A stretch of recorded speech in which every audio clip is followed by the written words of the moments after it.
But first, we turn to the question of why it's so tough to choke off the supply of money to ISIS. There are new calls for countries to crack down on groups that may be financing them. Earlier today, authorities in Kuwait, which suffered its worst attack from ISIS this summer, arrested members of a cell providing money and arms to the terrorists. New estimates show the militants have resources in the Middle East that go much deeper. Our economics correspondent Paul Salman begins part of our Making Sense series, which airs every Thursday on the NewsHour. Since the Paris attacks, the forces arrayed against ISIS have been pounding the territory it holds, and specifically hitting oil it's been extracting for sale, as oil is a key source of ISIS revenue, having made the group one of the richest terrorist armies in history. Earlier today, Democratic presidential candidate Hillary Clinton insisted the U.S. should be targeting ISIS's money. When it comes to terrorist financing, we have to go after the nodes that facilitate illicit trade and transactions. The UN Security Council should update its terrorism sanctions. They have a resolution that does try to block terrorist financing and other enabling activities. But we have to place more obligations on countries to police their own banks. Republican candidate Donald Trump has been even more aggressive. ISIS is making a tremendous amount of money because they have certain oil caps, right? They have certain areas of oil that they took away. They have some in Syria, some in Iraq. I would bomb the out of them. Meanwhile, there's been a debate over just how much money ISIS actually has. Last year, David Cohen, then with the U.S. Treasury Department, said on the NewsHour, in the aftermath of some of the airstrikes that have been taken, as well as some of the efforts that have been undertaken to restrict ISIL's ability to use these smuggling networks, I think our estimate is that ISIL is now earning something on the order of a couple $1 million a week. A report this week in Bloomberg Businessweek suggests Cohen was overly optimistic, citing new data from the Treasury that ISIS actually took in as much as $500 million in the past year from oil alone. But just yesterday, Army Colonel Steve Warren, spokesman for the Joint Task Force, said the stepped-up offensive against ISIS's main source of revenue is paying off. For the first time, the U.S. is attacking oil delivery trucks. We destroyed 116 tanker trucks, which we believe will reduce ISIL's ability to transport its stolen oil products. Besides the oil fields in Iraq and Syria that ISIS controls, there are, however, 3 other major sources of terrorist funding: taxation, which might just as easily be called extortion in the case of ISIS, kidnapping for ransom, and finally, the looting and the sale of precious antiquities smuggled from the region. This is economics correspondent Paul Salman, reporting for the PBS NewsHour. And now William Brangham has more about how ISIS gets its funding. And for that, I'm joined by Cam Simpson from London. He's a reporter from Bloomberg Businessweek who watches this subject and co-wrote that new cover story. So, Cam Simpson, you report on several misconceptions that the U.S. had about ISIS's capacities with regards to oil. What was it specifically that we got wrong?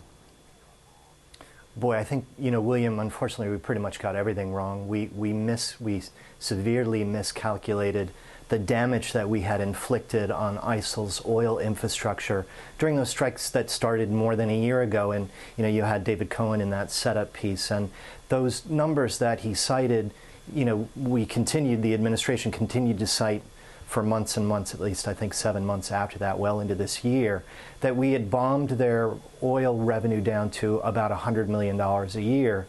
What they discovered this year was that they had not only significantly overestimated the damage that we had done, but I think that they had significantly underestimated the amount of money that ISIS was getting. So the new figure that we have, after a raid deep into enemy territory against the oil emir of ISIS, where they seized a massive trove of intelligence ledgers, is that they're making $500 million a year. So that's a really significant difference. I mean, $400 million is not a rounding error. That's probably enough to pay most of their armed forces, maybe twice over. It's a lot of money. You also report that we initially went after ISIS's refining capacity, but not their crude oil capacity. What is that? Why does that distinction matter? Well, I think initially, and again, you know, this is what we know from what was said at the time during the strikes and sort of from the approach that they took and the approach that they're taking now going after the trucks. You know, I think that people believed that refined oil is obviously more valuable than crude. Refined oil is what you actually burn. It's what you put in your car. It's, you know, it's versus crude oil, which, you know, you can't really use until it's refined. And so since it's more valuable, I think we thought, you know, they've got storage tanks just in places that they've seized that are full of refined oil. They've got refineries. If we take that out, they're finished. Well, that's not the way either that it worked, or they completely changed the way that they were doing business. Now, you know, they've got, when Donald Trump says he's going to bomb it everywhere, it doesn't work like that. You're talking about like literally thousands of hose pipes buried in the desert where somebody can pull up with a truck or even just fill a jerry can, and ISIS gets paid right there, you know, at the end of that hose pipe.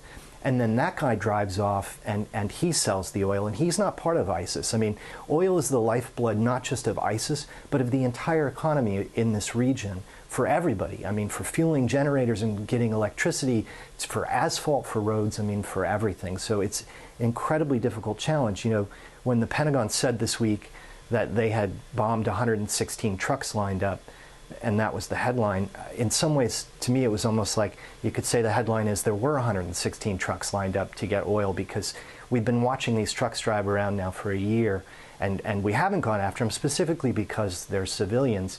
There have been estimates that some of these lines, these queues at the bigger oil depots where the trucks are filling, can be 2 miles long, can be 4 miles long. I mean, some of these drivers sit in these lines for a month, you know, with their trucks, waiting to fill up, sell the oil, and come back and get another load. You detail a lot of the different ways that ISIS is able to get money. The selling of sex slaves, ransom from kidnappings, banks, money that they've seized. One of the ways you detail that was incredibly fascinating was their system of taxation. Can you explain a little bit more about that? Yeah. Yeah, I mean, when you have, you know, power, brutal power as they have, over, you know, 8 million people, you know, you can squeeze literally every piece of life in that system. You can tax students, and the tax rates have varied depending on the grade that they're in. You can tax people for working previously for a religiously inappropriate regime, whether they were soldiers, teachers, whatever, and they have to get an identity card that says they've repented.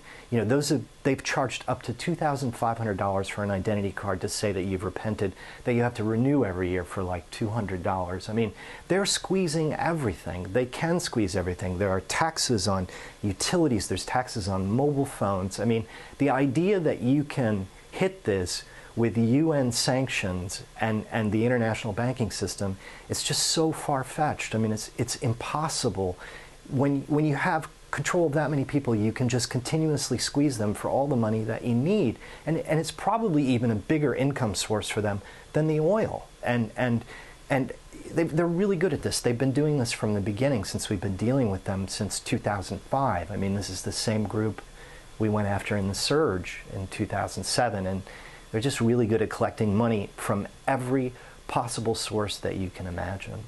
All right, Cam Simpson, Bloomberg Business Week, thank you very much for joining us.